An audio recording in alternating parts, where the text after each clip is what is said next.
Hello, my dear friends. Welcome to Clarity for SEO.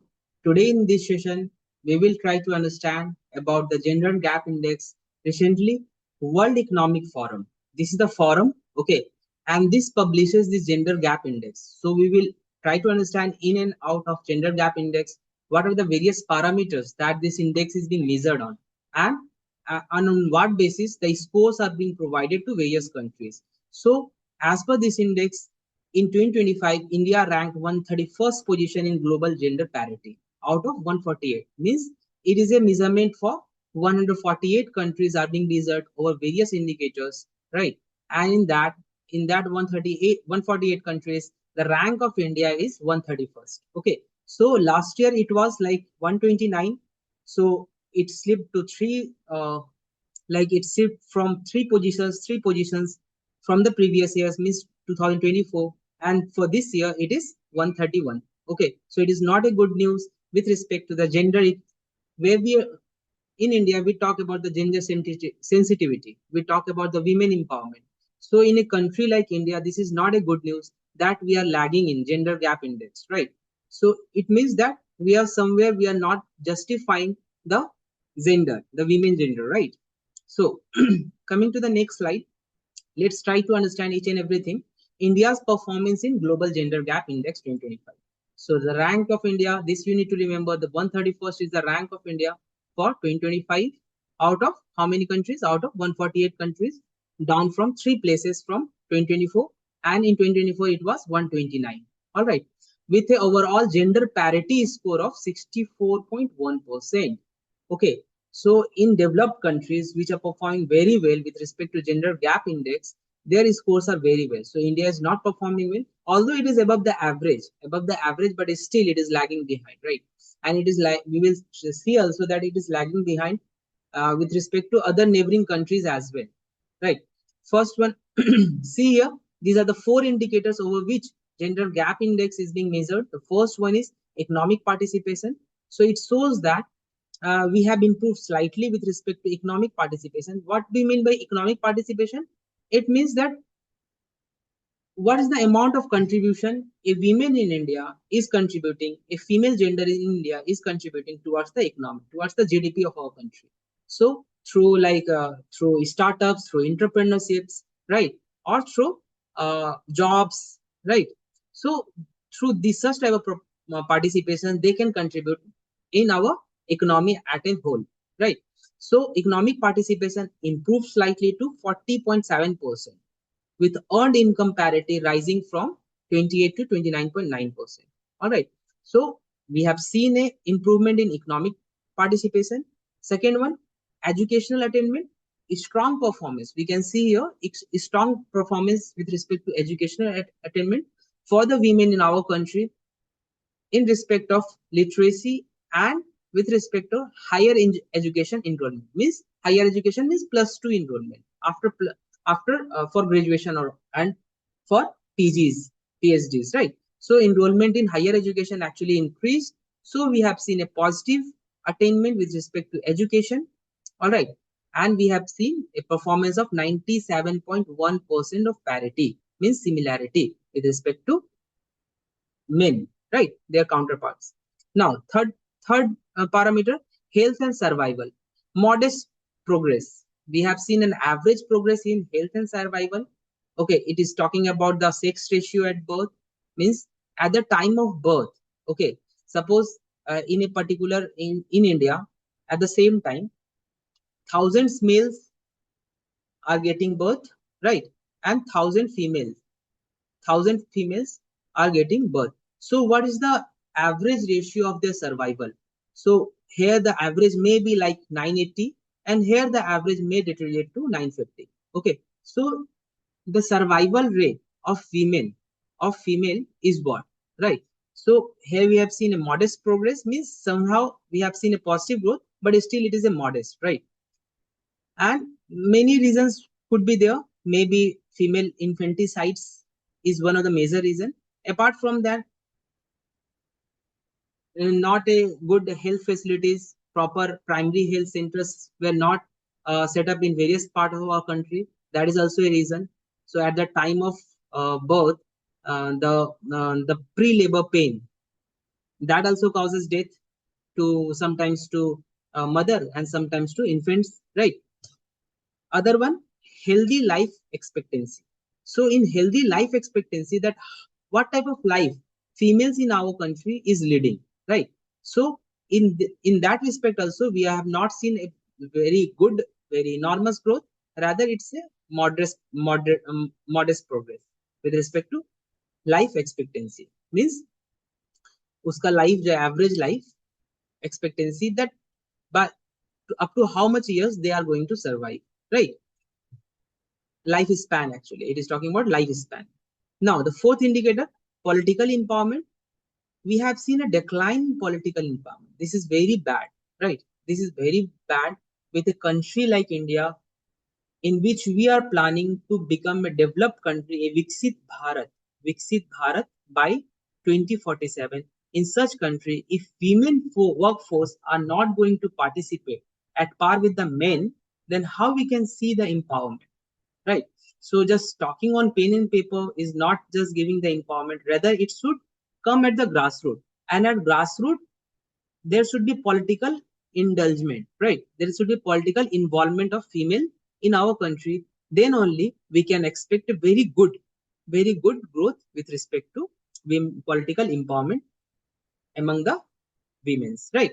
With parliamentary, see here, parliament representation dropped from 14.7% to 13.8%, and ministerial roles means the ministers, there are various ministries, Ministry of Home Affairs, Ministry of External Affairs, the ministerial roles falling from 6.5 to 5.6%.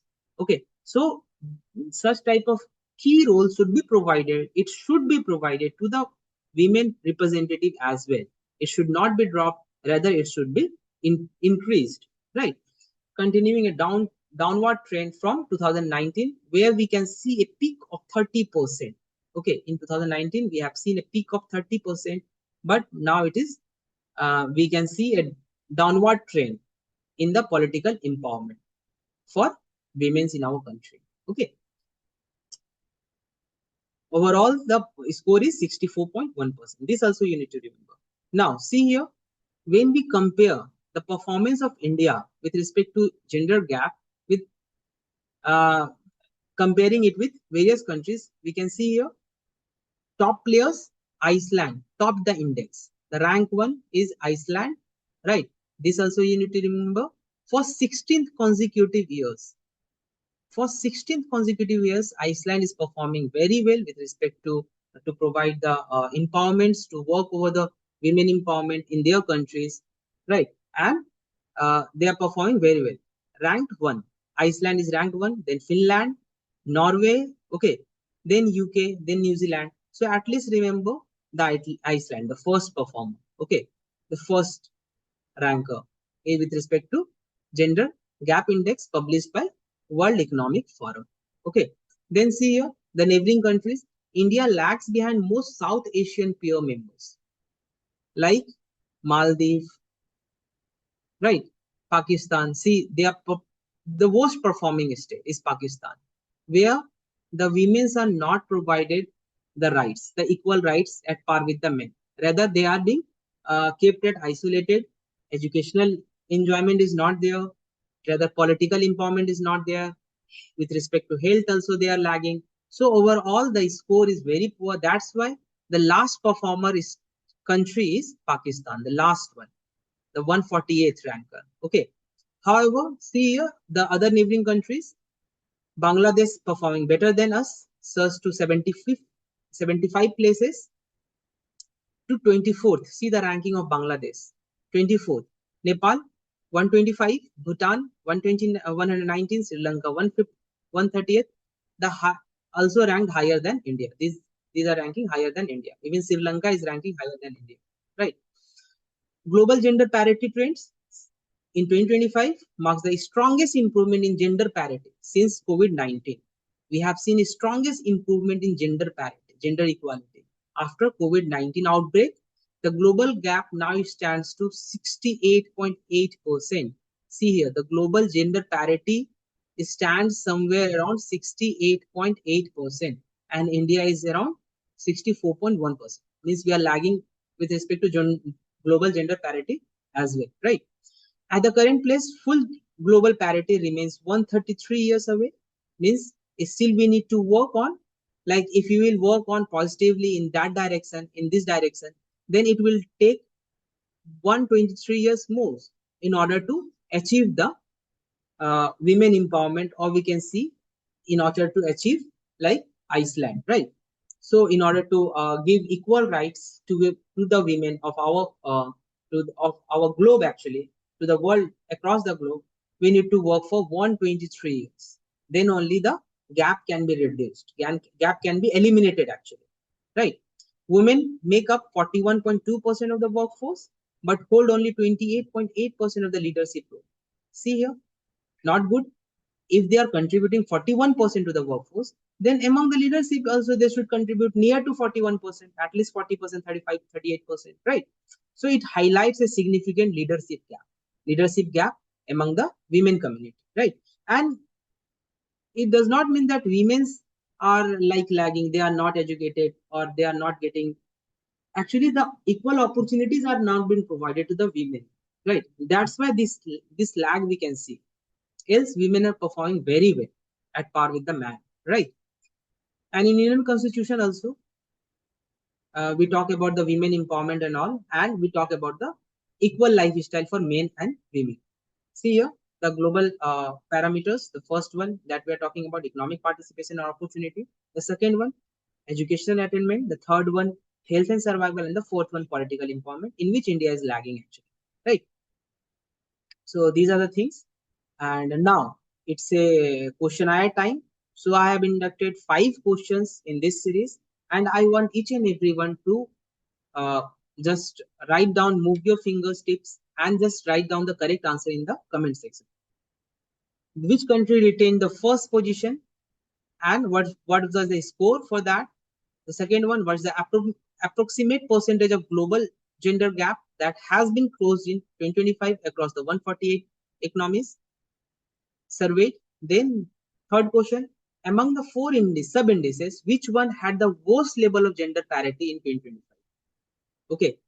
Then fourth question, according to 2025 report, at the current pace, approximately how long it will take to close the global gender gap entirely? Then, which of the following countries entered the top 10 in 2025 ranking for the first time? This you need to at least answer. Okay. Remaining the 4 questions already answered in this session. So I want each and everyone to answer at least the 5th number question. So which of the following countries entered the top 10 in 2025 ranking for the first time? It's top there. It is being counted as top 10 performer with respect to Global Gender Gap Index, published by World Economic Forum. Okay, so that's all for today, my dear friends. And at last, RBI Clarity for Sure has this series, RBI Mentorship and Series Program. You can enroll into this program at just rupees 2,499. And in this program, we are providing you complete syllabus of RBI for phase 1 as well as phase 2. Sectional test is there for phase 1 as well as phase 2. Then complete QRE classes right from basic to advanced level are being provided. QRE tests are being provided. 10 to 12 mock tests for phase 1 as well as 10 to 12 mock tests for phase 2 will be provided. Then the most important part of this series is weekly current affairs analysis session, in which we used to cover 6 to 7 newspapers focusing on various topics like finance, ESI, or the case study based articles, which you can refer in your management, right? So you will definitely, these classes will definitely improve your strategy to attain the current affairs to use the current affairs knowledge in your descriptive writing for phase 2. And obviously you can expect a good amount of questions from current affairs in phase 1 as well, right? So that's all for today, my dear students. Thank you very much. Have a nice day. Meet you soon. Bye-bye. Take care.